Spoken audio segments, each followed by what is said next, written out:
Assalamualaikum warahmatullahi wabarakatuh. Kalau sebelum ni anda tertanya-tanya bagaimana kalau anda pakai sebuah all-in-one liquid cooler, kemudian liquid cooler anda tu rosak, bocor, kena motherboard, kena graphic card yang mahal RTX 3070 rosak. Macam mana nak buat? Adakah graphic card anda, motherboard anda tu anda boleh claim warranty? Kalau anda pernah tanya soalan tu dekat diri anda sendiri, maka anda berada di video yang tepat sebab saya akan kongsikan dengan anda apa hak anda sebagai pengguna bila mana anda pasang all-in-one liquid cooler tapi liquid cooler tu menyebabkan hardware-hardware lain rosak. Dan dalam video kali ini juga saya nak kongsikan dengan anda satu all-in-one liquid cooler yang baru dalam pasaran Malaysia, iaitu Thermalright Frozen Magic 240 sini. Tanpa berlengah lagi, anda bersama saya Ashraf Jeffrey dalam channel YouTube Mona Lisa. Dekat channel YouTube Mona Lisa ni kami bincang tentang dunia IT hari-hari. That's why anda kena tekan butang subscribe dan juga button loceng yang ada dekat tepi dia.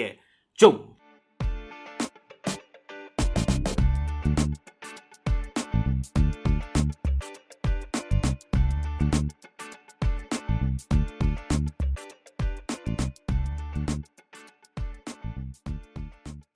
Okey, saya faham ada di antara anda yang tak nak tahu cara untuk pasang Thermalright Frozen Magic 240 sini ke motherboard. That's why saya bahagikan video ni kepada beberapa chapter, jadi anda boleh terus lompat ke chapter yang anda nak lah. First kali saya nak tunjuk dulu Thermalright Frozen Magic 240 sini all-in-one liquid cooler ni. Okey, kita buka, kita dapat benda-benda Allah ni. Ini skru dan juga bracket-bracket yang kita akan guna nanti. Dan ini dia punya produk dia. Dia punya fan dah pun bertangkup dengan dia punya radiator dekat sini. Ada dia punya branding Thermalright dekat radiator. Dia sebenarnya datang dengan dua variasi warna hitam ataupun warna putih, tapi saya prefer warna putih sebab kena dengan tema PC saya. Macam biasa saya akan guna Gigabyte B550 Vision D yang berwarna putih, kemudian saya akan gabungkan dengan casing Lianli O11 Dynamic Mini. Jadi dia punya bahagian atas ni, dia punya water block ni akan menyala. Dia pakai sleeve yang agak tebal untuk dia punya tube. Dan anda tengok di bahagian hadapan normally ada macam plate ke untuk tutup macam ni, sebab tak lawa kalau macam ni kan. Tapi tak apa, kita tengok dulu dia punya dalam kotak tu apa yang dia bagi kepada kita. Satu benda dia bagi kepada kita ARGB ke SATA power. Lepas tu dia bagi kepada kita satu fan hub. Dan di dalam ni ada satu fan ke SATA power in case kita tak nak sambung kipas dia ke motherboard lah. Jadi bila kita sambung direct ke power supply, dia punya pusingan tu memang kita cakap pada maksimum, tapi dia punya bunyi pun ya Allah memang menakutkan. Jadi ini so ini dia punya tapak mounting dekat belakang. Dia ada tulis untuk LGA 1200 dengan LGA 115X. Kita tak akan guna dia sebab untuk projek kali ni saya akan guna AMD Ryzen 9 5900X, one of the most powerful processor dan juga one of the most processor yang keluarkan haba. Jadi ini adalah good experiment lah sebenarnya. Ini dia punya bracket untuk pegang dia punya CPU cooler, water block, dan ini pun sama. Lepas tu dia bagi kepada kita thermal paste dan juga skru-skru lain. Nampaknya penutup untuk fan ni memang dia tak bagilah. Penutup untuk fan ni dia tak bagi. Jadi ini adalah satu kekurangan untuk Thermalright. Saya tak pasti yang model yang saya dapat ni ada masalah dari kilang ke macam mana, but kalau betul dia datang dengan macam ni, bagi saya tak cantik lah. Untuk motherboard AMD kita akan pakai bracket yang ni. Nampak simple je. Kita kalau ikut kepada saya punya firasat, kita tak perlu nak pakai bracket ataupun tapak yang lain. Kita just pakai tapak yang ada dekat motherboard AMD. Tolak tepi dulu semua benda.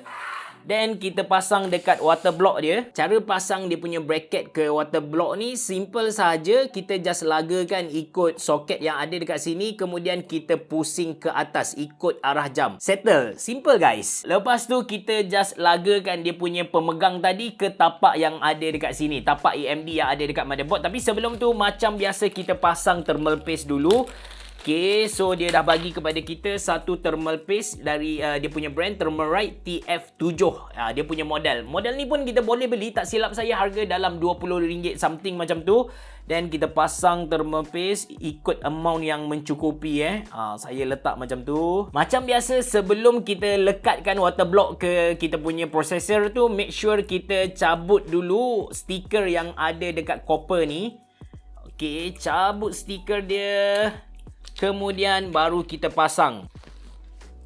Lepas anda dah yakin dia masuk ke dalam pemegang ataupun tapak AMD tu, barulah kita skru. Tapi skru pun jangan lekatkan seluruhnya. Kita buat satu persatu. Lepas settle tu baru kita pusing dengan tangan. Ketatkan dengan kita punya jari lah. Untuk kali ni kan, saya akan guna RAM dari V-Color Prism DDR4 4133. Ini RAM yang paling laju atas muka bumi tanpa perlu overclock. Saya punya total capacity ialah 16GB, 2 keping 2 keping. And untuk RAM V-Color ni, kalau anda beli yang kit dia akan bagi 4 keping. 2 keping RAM yang betul, 2 keping dummy, supaya bila kita susun dekat kita motherboard, kita punya motherboard tu dia nampak complete, cantik lah. Saya tak tahu saya letak dummy dia dekat mana, nanti saya cari. Cuma saya tunjuk kepada anda hasil akhir pemasangan all-in-one liquid cooler dan juga PC kita kali ni. Dan saya akan buat stress test, saya tunjuk kepada anda dia punya performance macam mana. Last kali baru saya kongsikan jawapan kepada persoalan anda yang pada awal video tadi lah.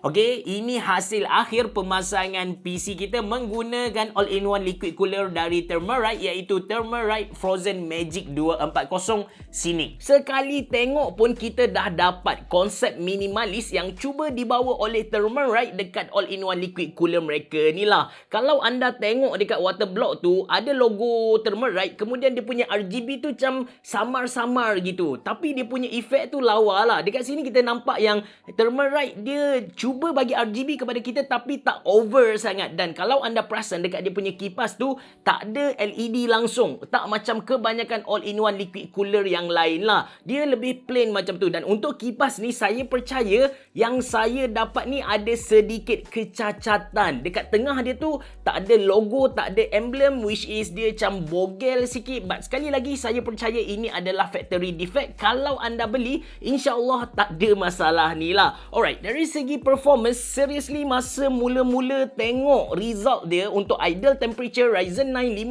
5900, saya impress gila. Saya terus post dekat IG, bayangkan dia mampu kekalkan suhu idle Ryzen 9 5900X pada 40 darjah. Sampai sekarang saya review banyak gila liquid cooler tapi saya tak pernah dapat suhu idle untuk Ryzen 9 5900X pada 40 darjah. Ini sangat-sangat rendah. But bila saya buat stress test, dia punya suhu tu naik macam kebanyakan all-in-one liquid cooler yang lain sampai 83 darjah. So, saya nak kata dia power gila tu tak ada, cuma dia still dalam kategori yang bagus. Untuk gaming, yes, dia punya suhu tu dapat kekal bawah ataupun lebih sikit dari 70 darjah. Sesuai lah untuk anda main. Dan biasa saya suka highlight benda ni, saya test dekat processor yang power hunger, yang memang keluar hardware yang tinggi, iaitu Ryzen 9 5900X. Kalau anda guna dekat Intel Core i5 ke, Intel Core i7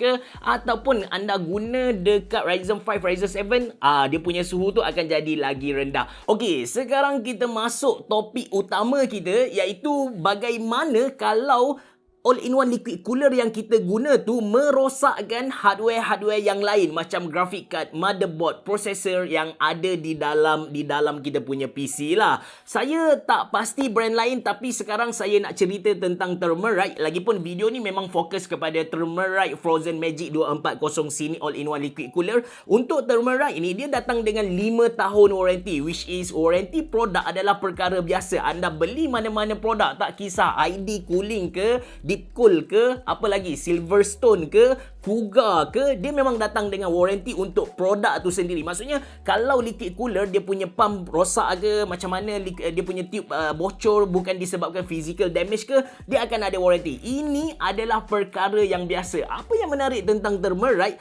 dia datang dengan insurance. Katakan liquid cooler dia rosak dan air yang ada dekat liquid cooler tu merosakkan, damage produk-produk lain. Jadi apa yang mereka buat, mereka offer 100% refund. Katakan jatuh atas kita kita punya graphic card. Graphic card kita tu harga dia dalam RM10,000 Malaysia. Untuk tahun pertama mereka offer kepada kita 100% refund. Maksudnya kalau RM10,000 harga produk tu, maka mereka akan ganti pada harga RM10,000 Malaysia. Bukan graphic card saja. Kalau dia damage benda-benda lain, PSU, motherboard, processor, RAM juga mereka akan ganti. Yang penting kita ada bukti pembelian lah. Lepas tu untuk tahun kedua mereka akan bayar 85%. Untuk tahun ketiga mereka akan bayar 75% dari total damage yang dibuat oleh mereka punya all-in-one liquid cooler. That's why bagi saya Thermalright bukan sahaja offer kepada kita satu liquid cooler yang interesting, dia punya design tu memang minimalis. Siapa-siapa yang nak go for clean setup dia,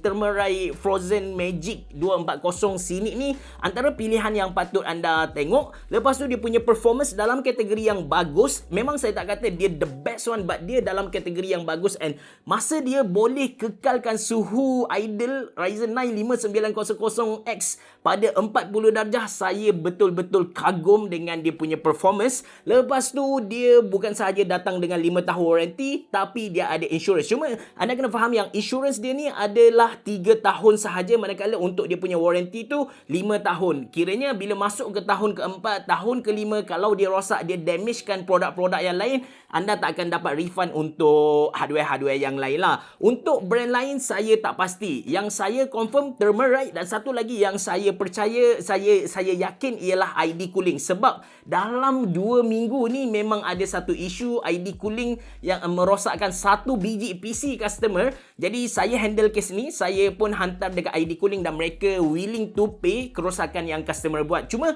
apa yang beza Thermalright dengan ID cooling ni, ID cooling dia tak ada hitam putih. Dia tak ada hitam putih. Dia tak nyatakan dekat mana-mana website dia. Dia tak ada announce benda ni. Tapi apa yang mereka buat, siapa yang bertanggungjawab ialah distributor dekat Malaysia ni lah. Mereka willing to pay kerosakan yang dibuat oleh liquid cooler mereka. Manakala untuk Thermalright, dia memang jelas ada hitam putih. Anda boleh download dia punya PDF. Dekat situ memang nyatakan 1 tahun full refund, second year 85%, third year, ya tahun ketiga 75%. Kalau betul-betul anda cari all-in-one liquid cooler, saya memang recommend anda untuk beli Thermalright Frozen Magic 240 Scenic ni. Sebab bila kita beli, kita dapat, kita cakap apa peace of mind, something like that. Kalau anda berminat untuk beli, anda boleh klik link yang saya sediakan dalam ruangan description box below. Thermal apa? Thermalright. Okay? Very well. Jumpa lagi.